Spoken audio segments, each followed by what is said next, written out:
नमस्कार। हेलो। जोहार। सभी को सभी का अभिनंदन करता हूँ मेरे YouTube चैनल पे।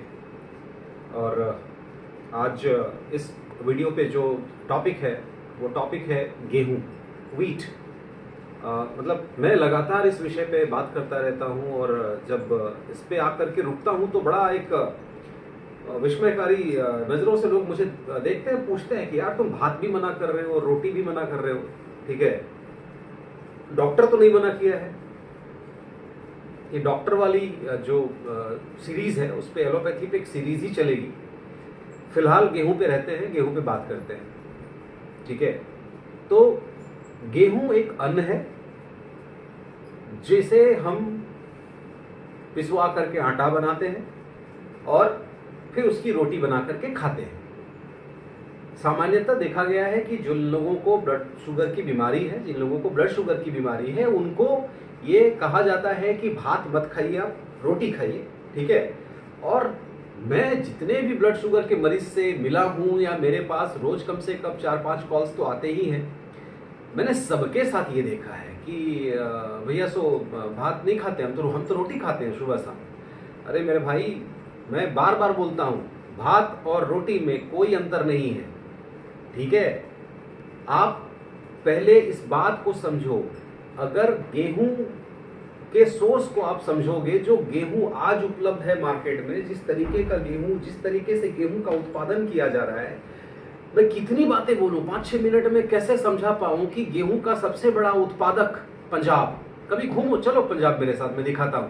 वहां के मिलों के बाहर में लिखा रहता है कि यहाँ मध्य प्रदेश का गेहूं मिलता है, यहाँ बिहार का गेहूं मिलता है। मतलब लोकली प्रोड्यूस्ड गेहूं वहां के घर के लोग नहीं खाना चाहते हैं। क्यों नहीं खाना चाहते? सामान्य सा रीजन, इतना पेस्टिसाइड्स, इतना फर्टिलाइजर यूज होता है कि वो जो गेहूं की बाली है वो सिर्फ दिखती चमकती है, ठीक है, बाकी वो है तो जहर की टिकिया। गेहूं में नॉर्मली जो आपको मिल रहा है आज, वो मिल रहा है कार्बोहाइड्रेट, और उस कार्बोहाइड्रेट के साथ आपको जो मिल रहा है वो मिल रहा है ग्लूटेन। ग्लूटेन क्या है? ग्लूटेन बिल्कुल वही एक तरीके से एकदम, चूंकि मेरा ये प्रयास है मैं बहुत सामान्य तरीके से समझाऊं। गेहूं की रोटी जब आप खाते हैं ना, गेहूं की रोटी जब आप खाते हैं तो आपको ये दिखता होगा कि वो जो आटा आप गूंदते हैं, तो आटा को पानी में गूंदने से पहले आटा बिल्कुल भुरभुरा होता है, और वही आटे को जब आप गूंद देते हैं पानी में तो वही आटा आप दिखेगा कि वो चिपचिपा हो जाता है, खिंचाता है। उसी आटे को थोड़ा सा गर्म कर दीजिए आप, तो वो चीट हो जाता है, जिसे हम लोग गोंद बना करके बचपन में वो पतंग पतंग बनाया करते थे, ठीक है। या फिर बचपन में जो हमारे टाइम के जो 90s 80s वाले लोग होंगे उनको पता होगा कि दीवारों पे जो पोस्टरिंग का काम होता था फिल्मों के या चुनावी प्रचार का, तो उसमें आटे का ही चीट का प्रयोग होता था। एक ऐसा चीज जिसको गोंद के रूप में प्रयोग किया जा रहा, उसकी हम रोटी बना के खा जा रहे हैं। माना कि इसमें प्रोटीन होता है, but what I am saying, होता था। अभी जो हाइब्रिडाइज्ड गेहूं है उसमें जो आपको गेहूं में मिल रहा है वो मिल रहा है कार्बोहाइड्रेट, और उस कार्बोहाइड्रेट के साथ फाइबर नाम की चीज आपको नहीं मिल रही है। क्यों नहीं मिल रही है? 95% घरों में जो गेहूं का आटा आ रहा है वो पैकेट का आटा आ रहा है, और किसी भी पैकेट में जो आटा दिया जा रहा है किसी भी फैक्ट्री या मिल के द्वारा बना करके, वो होल ग्रेन तो होता नहीं है, ठीक है। वो छिलकों को हटा दिया जाता है, उसके बाद उसमें फाइबर नाम की कोई चीज बचती नहीं है। जब फाइबर नहीं है तो अगेन ग्लूकोज का फ्लड हो जाना, ठीक है। ये तो एक अलग चैप्टर है ही जो आपको बिल्कुल ये क्लियर कर देता है कि भात और रोटी में कोई अंतर है नहीं। इसके अलावा जो इसमें ग्लूटेन है, ग्लूटेन बहुत ही खतरनाक चीज है, जो एक लंबे समय अवधि के बाद आपके पूरे डाइजेस्टिव सिस्टम को चॉक कर देता है। रोटी खाने के बाद आपने कभी इस चीज को महसूस किया है कि रोटी को चबाने के बाद आप देखना वो इधर उधर हमारे मसूड़े में फंस जाता है, जिसे हम आराम जीभ से ऐसे करके फिर उसके बाद हम अपने एसोफेगस में डालते हैं और फिर वो पानी पी करके अंदर करते हैं। वो चीज हमारे पेट के अंदर में जाकर के क्या तबाही मचा रहा है, ये किसी से पूछने की जरूरत नहीं, आप खुद समझ सकते हैं मेरे भाई। आप खुद समझ सकते हैं कि मैक्सिमम लोगों को डाइजेस्टिव प्रॉब्लम है, डाइजेस्टिव शिकायत है। क्या है? खाना नहीं पच रहा है, कॉन्स्टिपेशन की शिकायत है। और क्या हो रहा है? तो खाना खाने के बाद ब्लॉटिंग की जबरदस्त समस्या है। इन सभी समस्याओं के पीछे रीजन जो है वो यही है कि एक तो ग्लूकोज आपकी बॉडी में अननेसेसरीली इनडिसिप्लिन्ड वे में डंप कर रहा है गेहूं, ठीक है। साथ साथ जो गेहूं है उस गेहूं में जो ग्लूटेन है वो ग्लूटेन आपके पूरे पाचन नाल को एक तरीके से एक समय के साथ चॉक करता है, ठीक है।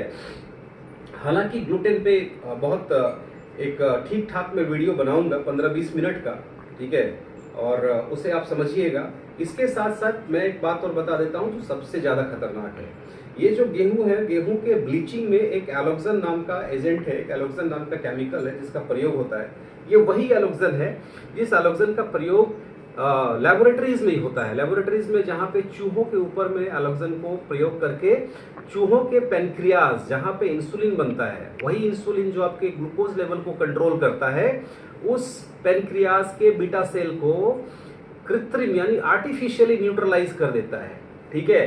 जिन लोगों को थोड़ी बहुत विज्ञान समझ में आती है, जिनको ब्लड शुगर है, उनको ये समझ में आ रहा होगा कि ये एलोक्सन वही है जो पेनक्रियाज में इंसुलिन बनाने की प्रक्रिया में बाधक बनता है। धीरे धीरे करके पेनक्रियाज के बीटा सेल्स को ये खत्म कर देता है, और वही एलोक्सन आपके आटे में पाया जाता है। अब आप समझिए कि वो जो आटा आप खा रहे हैं, वो जो गेहूं की रोटी आप खा रहे हैं, वो एक समय के साथ, एक समय अंतराल के बाद आपके साथ क्या करता होगा। गेहूं के बारे में बस मैं इतना कहना चाहूंगा कि आज जो गेहूं आपको उपलब्ध है वो खाने लायक नहीं है। ऑल्टरनेटिव लाइए। मिलेट को मैं इसलिए प्रमोट कर रहा हूं क्योंकि मिलेट आपके लिए लाइफ सेविंग ग्रेन है, डिवाइन ग्रेन है। लेकिन मिलेट को जानने से पहले, मिलेट की अच्छाई को जानने से पहले ये जरूरी है कि पहले हम जो खा रहे हैं और जिसे खा के बीमार पड़ रहे हैं उनको समझना जरूरी है। तो मैं इस तरीके के और भी वीडियोस आपके साथ साझा करता रहूंगा, और मैं अगेन बोलता हूं कि कंटेंट को लेकर के आप अपने सलाह जरूर दें। मेरे पास कोई गैजेट्स नहीं है, मैंने कुछ अभी एपरेटस वगैरह मेरे पास नहीं है। हो सकता है ऑडियो में, वीडियो में, इन सभी चीज़ों में दिक्कतें होंगी। तो आप ही सभी मित्र बंधुओं से मुझे रिक्वेस्ट है, मेरा रिक्वेस्ट है कि आप सजेस्ट करें कैसे अच्छा वीडियो बनता है। शायद मैं अपने इन्फॉर्मेशन, अपने अनुभव, अपने एक्सपीरियंसेस को ज़्यादा बेटर तरीके से आपके साथ साझा कर पाऊंगा। Thank you very much. सब अभी अपना ख्याल रखेंगे। Bye bye.